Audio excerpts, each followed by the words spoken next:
friends, today I'm going to teach you how to paint cactus, and I'm going to use like a color which is brand new to Holbein. This is Peaceful Green. It's a granulated color. So these are brand new colors by Holbein. They just added these granulated watercolors. So there's extra 24 colors, and I really like this one. So that's how I'm going to paint the cactuses except for the fruit. So the first thing I want to do is wet the paper. This is my long quill size 4 brush. So it's Songbird from my own line. And the first thing you want to do is wet the paper. If you're planning to add like the cactus needles, what you could do is first use masking fluid for watercolors and then just create some of these needles. Arches, cold pressed watercolor paper. So it's a block, it's a smaller block.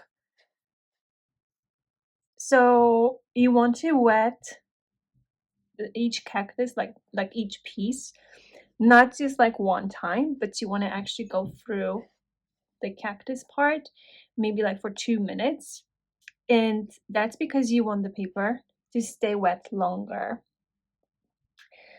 My idea is that the longer you wet it, the more time you're going to have to apply all the colors wet on wet.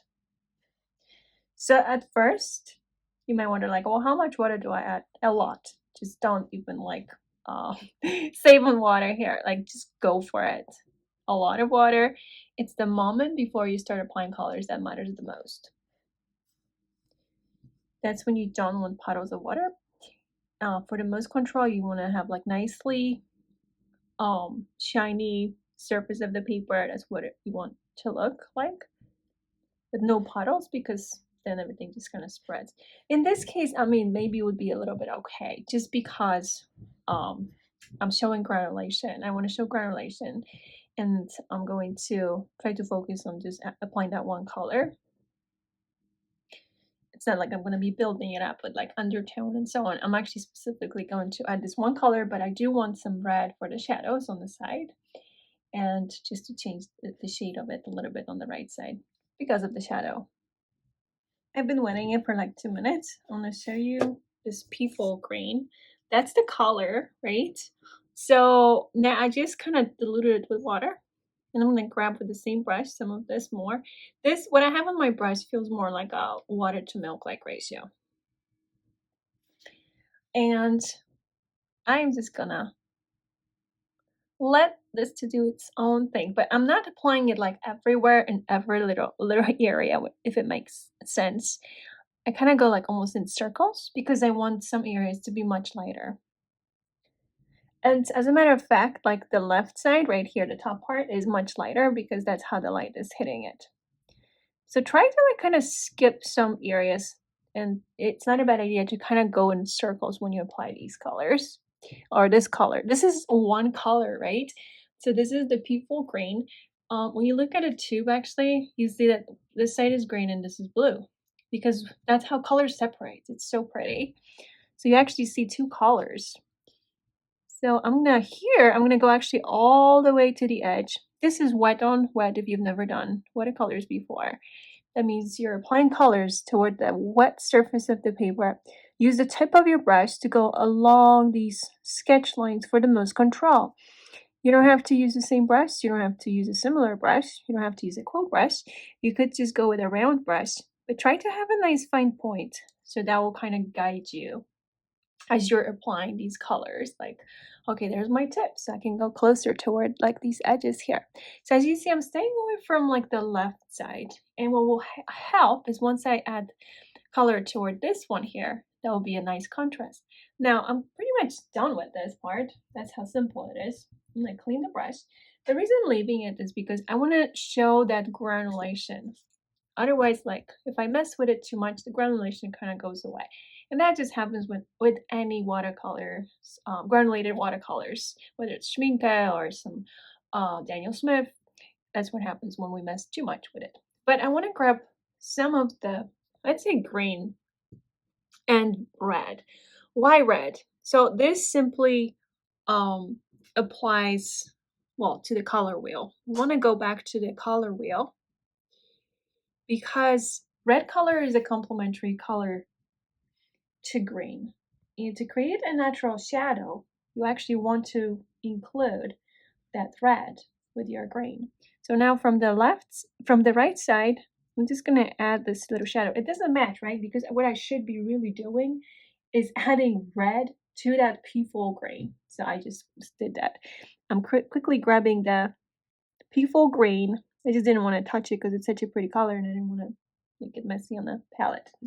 But it should be the same color, so peaceful green with that red, whether you're grabbing a granulated red or a different red, and you're just applying it on the right side. This is where our shadow part is, and that's where you want it. So I grab more of it, and just along the edge, right, the sketch line, basically, that's where you want to apply it. What I'm holding is round 8 golden toothbrush, so it's from my own line, just FYI, but you can paint with any brush you want. You can use some other brushes. I just suggest like a little softer brush, and preferably if you have like a nice fine point always. I just want to add some of that shadow on this side, just like we see it in the reference. Shadows, light, so important. I'm not grabbing any more water, more paint. I'm just kind of going through the same areas. I'm going to clean this. There's one more little thing that we need to think about, is those little, like, the areas for those prickly needles. And my idea is, like, if I didn't use the masking fluid to create the needles, I'm just going to go for these little holes, just like I see in the reference. And I'm going to wait till this settles a little bit. And then with the creamiest paint, I can grab with my little tiny brush, like a round 2. I'm just going to place little dots, okay? But for now, what we could do while we're waiting is basically just wet this one. So the same thing, this is my long quill size 4. And I'm just wetting it. So this is pretty simple. We're wetting each piece and just applying colors wet on wet without undertones, just one color. Plus we're adding red to that greenish mix for the shadows, and that's all. That's how simple it is. Normally, like when I teach, I will start with a yellow undertone. Like if I was going to paint with my regular Holbein watercolors, I would start with a imidazzle yellow as my kind of base with a little bit of grain, and then I would include later. So once I apply the yellow, it would be sap green with some phthalo blue. So basically, I would use like a yellow, blue, and red. But this is to play with the granulated watercolors. See the effect, to show the effect, how pretty all settles, and how we can see the separation of colors when we look at it. So this is still too wet. That's the thing. Like it's too wet for me. It's shiny wet, like super shiny wet, to add these little dots, right, for the prickly needles. So I'm just gonna focus on painting this one right here. I also have to think about the shadows. Now we do have a cast shadow here going over. We're not gonna think about it. This is a cast shadow that can be added easily later with a second layer if we want to. We don't even have to, but if we want to make it more natural. Okay, so I will make sure this is all in focus here. And what I'm gonna do is grab this peaceful green. So there's my peaceful green. I feel like I don't have enough actually. But the same thing, I'm kind of staying away from the left side and just kind of go in circles. I do need to squeeze more. And there is the color, but I need a little more water, so it feels more like between water to milk-like ratio. The reason I want this to be more like watered down is because I am not looking for a lot of control. I just want the paint to spread. This is one way also to show that granulation. So as you see, kind of like circling and not really trying to cover all of it. But here I'm going along the edge. I want to get closer and closer. This is my sketch line, and then stay away from the left side, right? So again, keep an eye on this part, because when do I add these little dots? Not yet, it's still too wet. I'm gonna clean the brush then. I'm gonna grab this peaceful green, but I actually need to squeeze more. And I need some of the red. So here's some of my red. There's already some peaceful green. I don't want it to be too mixed up. It's never good. And I'm going to grab some of this peaceful green here. And that's the shade I want. And then I'm going to go along these lines, or the sketch lines, right side where I see the shadows. More of it on my brush. I actually feel like this should be a little shadowed when I look at the reference because of the fruit that we have on top of this. More of this. This is like a heavy cream. Think of dairy. I always say like dairy. So heavy cream to creamy paint, so cream top like ratio. And just to add it on the right side. Does look different than the shade of here that I applied here, but that's okay. That's because I specifically only grabbed people green with the red, and before I had actually a little bit of sap green, just FYI. Now, you could actually play more with colors. So let's say you want to go inside a little bit with these shadows, the same two colors, even not enough here on my brush, and then you just kind of add it in a couple areas, pull through a little bit, just to, if you want to play with shadows more. But here's the thing about granulated watercolors. If you mess with the layer too much, then you lose the granulation. Here's the thing about these watercolors, the ones by Holbein. You can actually re-wet it after this dries and add a second layer, and you see more granulation. That's the thing. You're not losing granulation by adding second layer. You will lose granulation if you mess with this first layer too much. So I can't do anything right now. I have to wait for this to completely dry. Now for this one, I still want to, and for this one, I want to add some dots. It's just a little too early. Let's see. I'm going to show you what it looks like to me. So it's like still shiny wet, but it's not overly wet. So what I'm going to do is grab this peaceful green and some of the red, same two colors. Basically, that's all you want actually. Grab like a creamy paint on the tip of your brush. So it kind of looks like this. I don't know if you can see it. You see on my paper. And then you're just going to pick a couple areas, well, couple like 10 areas, let's say. And you're just going to place this creamy paint on top. So try to use the tip of your brush when you do this. And you just go like this, and dot, and dot, and dot, and a dot, and a dot. Just like that. But make sure I call it creamy paint. So cream top, like ratio between water and paint. And some of these dots should be like so tiny. Like don't make it too big, right? So that's it. We're gonna do the same thing with this one. Other than that, we have to wait for everything to dry. All right, my friends, we are going to start wetting this one now. So wet it basically as long as the other ones. Well, maybe not as long because this is a smaller piece. So just kind of adjust the timing.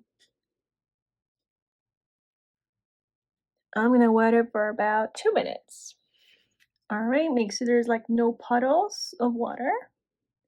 And then I'm quickly going to grab water to milk like ratio off this peaceful grain and go in circles just like before.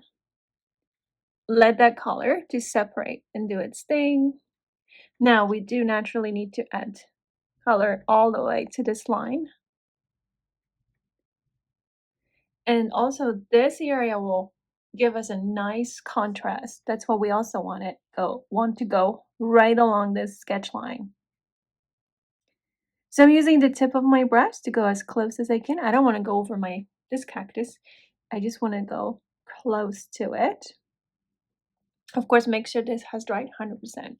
I feel like I am using a little more paint though on my brush, so it feels more like I didn't just grab like a water to milk like ratio. This is more like a milk. So I'm going to wipe my brush on a towel slightly and just work with what I have left so I don't have much more paint. I'm just going to move this around a little bit. I don't want much paint to come here to this side because I want to show that there is a nice highlight there. Again, if I was painting with my regular colors, I would start with a yellow undertone. So this would be kind of like yellowish right there. So I was saying like I was using a little more paint for this piece, and it's okay. The way why it works is because this is in the background and this is in the foreground. This way there's more contrast. So as a matter of fact, I'm gonna grab some of this peaceful green. And then I'm gonna grab red. And I'm going to use this for a shadow. So I'm actually going to use it right here to add it next to this other cactus. And that's my shadow right there. And this is all done wet on wet. Wet on wet is when you apply colors toward the wet surface of the paper. If you want more shadows, you can go again like around these circles. The same thing if you want to add some more shadow, right? I don't want to do too much because I don't want to disturb the granulation that's happening here. I really like what's happening, so that's it. I'm not going to touch it. And I am going to look for another piece. So let's do, how about this one? Because this and this is the same cactus here. So I'm going to finish this one. So we're going to wet it first. So use the tip of your brush to go next to this other cactus. This is not going to take too long to wet. That's because it's such a small piece. And let's study right away the shadows. Okay, this is completely like shadowed. So this is where we are going to actually use way more of that red, and it's okay. We are showing so much granulation in these two pieces anyway, and that one. So now if you're not using these colors, you're using regular colors, that's totally okay. I'll tell you again what I would use. I would use Imidazzle yellow, and then I would use sap green and phthalo blue. And then red, quinacridone red for the shadows. So now I'm gonna grab this peaceful green. This can be more like a milk-like ratio. It looks like this little part is more like exposed, more highlighted, even though it's still shadowed. We're gonna add some red for the shadows here for sure. We could even add a second layer, but I think we'll be okay with just one layer.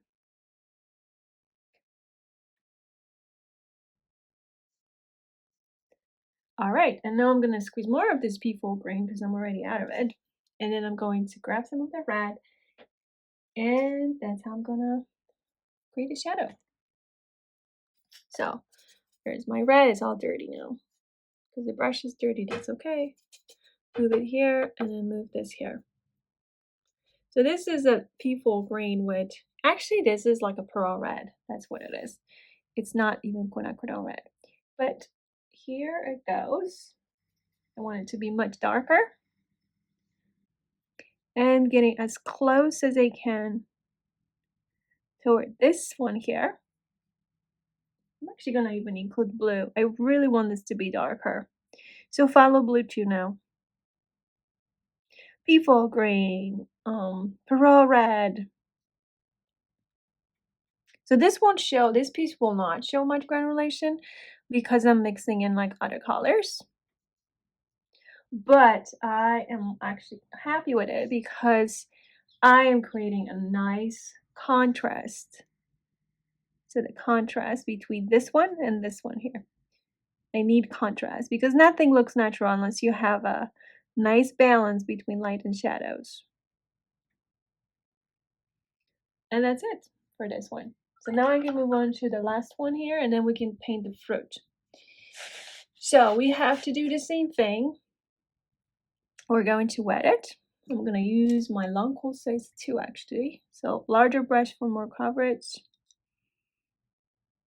Use the tip of your brush again to go along these lines so you don't go over, because if you go over, that means the paint will go over there too.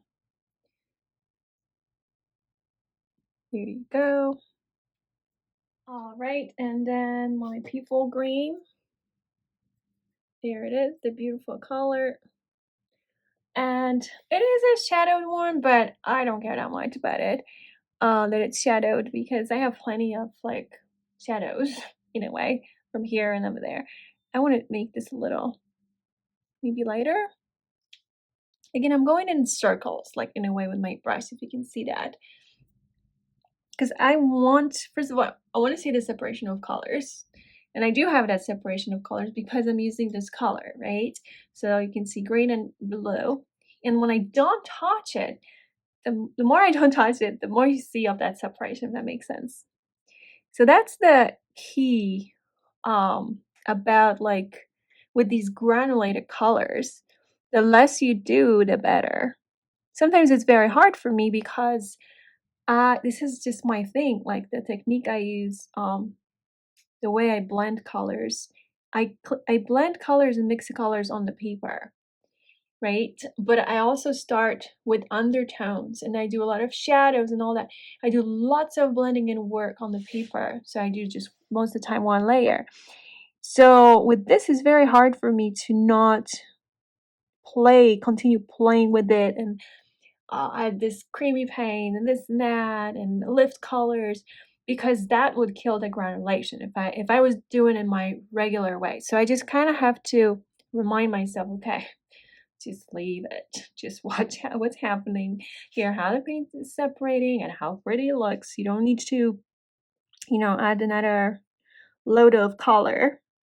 So I'm just being very fragile here about this piece, like just leaving it very, very simple. So I do need shadows. So I'm gonna grab the same round brush, this is my round 8. I'm gonna dilute some of this red I have. This is actually the Burke's Parrot Pink. That's what it is, and not a granulated color. And some of my leftovers of the red. I actually need to squeeze it, but I think I'll be okay just to have enough of that shadow here on this side. So shadow goes right here, so behind this one. And you don't have to go like with a perfect line, like you can go out there and let the paint spread a little bit farther. And then the same thing on this here on the right side, and we can do a little bit underneath the fruity parts.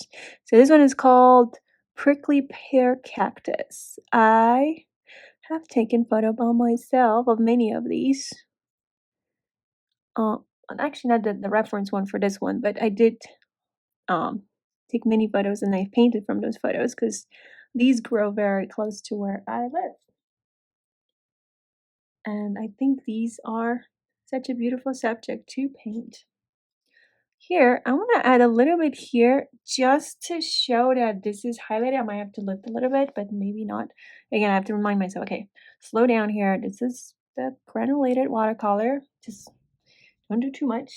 So I do have to remind myself before I, start lifting and doing this and that. This is a little more red, creamy paint. This is all cream top, like ratio. It felt a little bit like heavy too at some point when I was adding it, but I want some blue to make it darker here.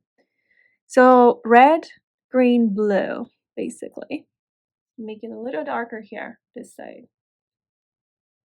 So overall, you want to move slowly. Don't try to rush. Watch how the paint spreads. Watch how everything is happening on the paper, okay? There's no reason to rush with these.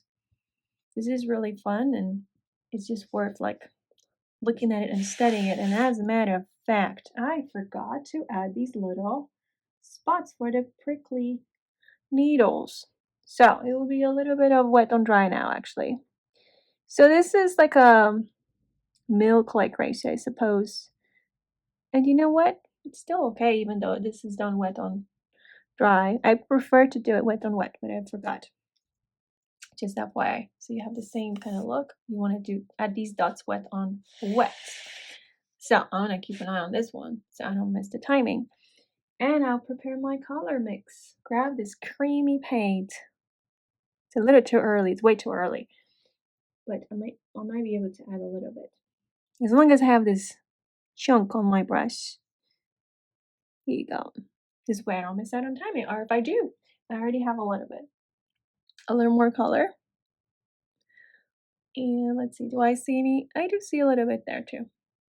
And since I have all this little creamy paint on the tip of my brush, I might as well just add a little more here. Just with the tip of my brush. Alright, I'm going to clean the brush. I'm going to wait for this to dry so I can show you how to add or color these parts. Just FYI, if you're looking for more classes with me, you can find me on Patreon. Patreon is the main school where I teach at. and it's an online school, and I have over 800 tutorials, and this is like real-time recorded classes, tutorials with voiceover. So I've been teaching for almost a decade, and I have a lot of experience with wet on wet, since this is the main technique I teach in watercolor. And I don't just teach the wet on wet, I also teach how to lift, and I also go back to the color theory and very small like chunks. I don't try to overwhelm anyone about the color theory, but just kind of implement it in every lesson so it makes sense. We're going to wet it. This little fruity fruit. We're not gonna make it very detailed. It's gonna be all about colors, just like with the cactus.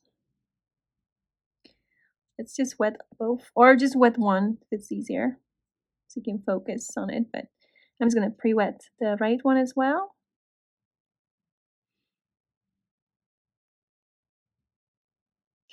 And I'm gonna grab first water to milk like ratio of the yellow.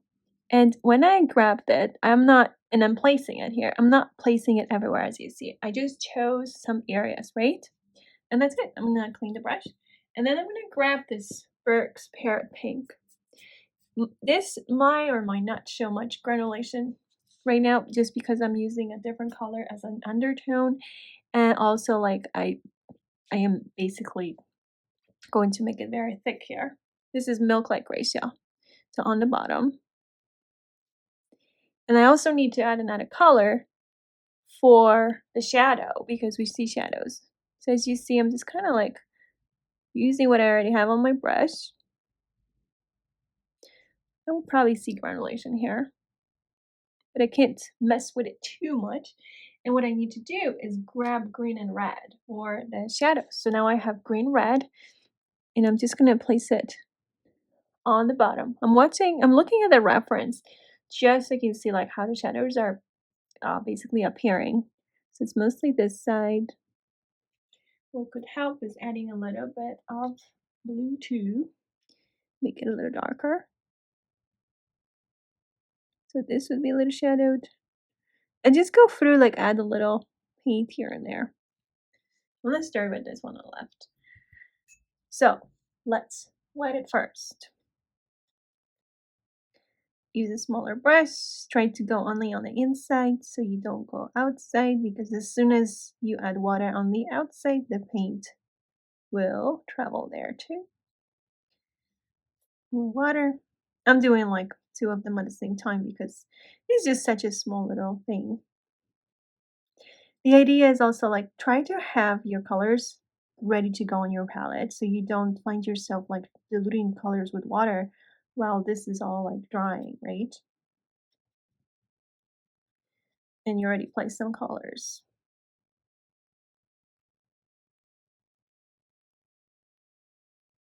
Do with these 3 first. So yellow, water to milk like ratio, Amy does a long yellow. And as you see, it's kind of like a 1, 2, 3, done. That's how much color I need.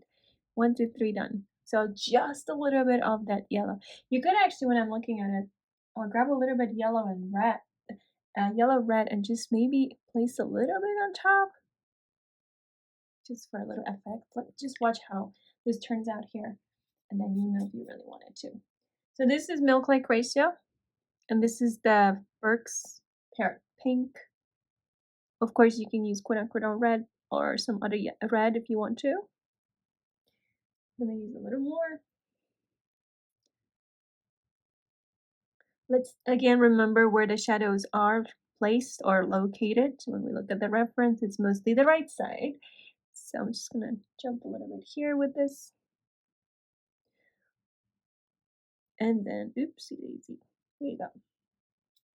And then again, this side, this one, I mean, it's kind of like you're placing little dots. Doesn't mean you have to cover the whole thing. You never want to just do that.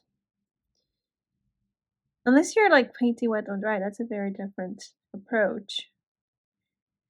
Then you're adjusting that ratio. And now I'm grabbing like a creamier paint. This is the red and green. You can do peafold green if you were using that, or you can go like with sap green. I'm gonna add a little here on the side. Just FYI, I was I just want to make it a little darker. And then back to these. If it's too thick, it's not good either. Now, ideally, we do have like these little prickly needles on these as well. So we should add them as well. And then more color. Of course, my sketch is different than what you see in the reference. But just the idea is there.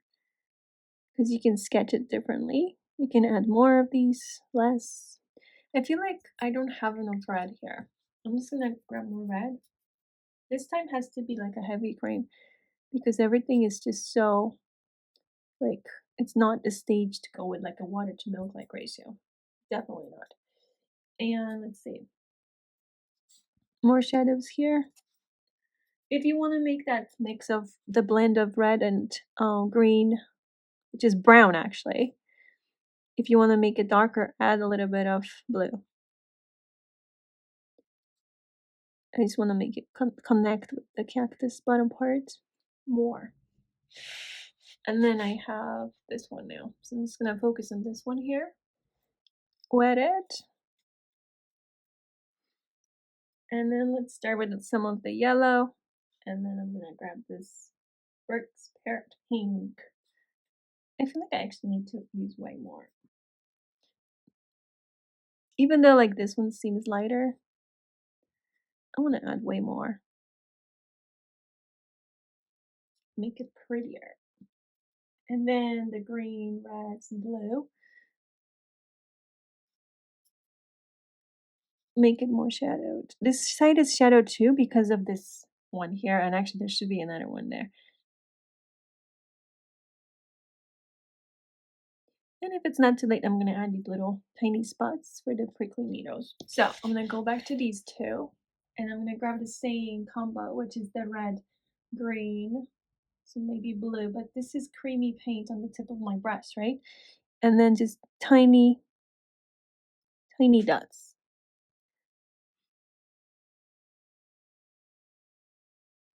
The same thing with these. This is too wet, but I can still add a little bit and it won't spread as much because I'm using creamy paint. It's a thick paint basically.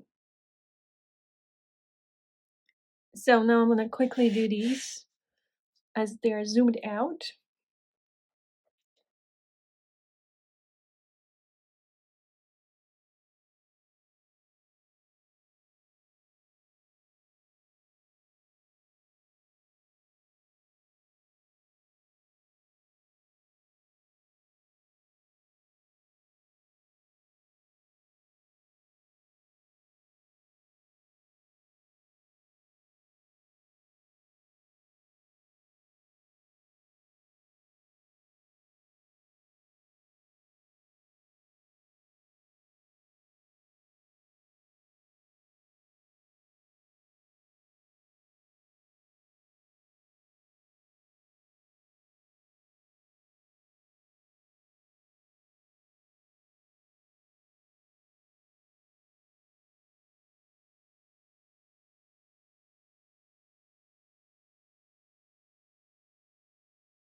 Alright, my friends, we finished it. Yay! Our cactuses are done. We could add a little cast shadows, maybe like underneath here, these ones. In this case, we would need the same colors, which would be red and green. So you would grab diluted, really diluted paint, which would be the green and red together.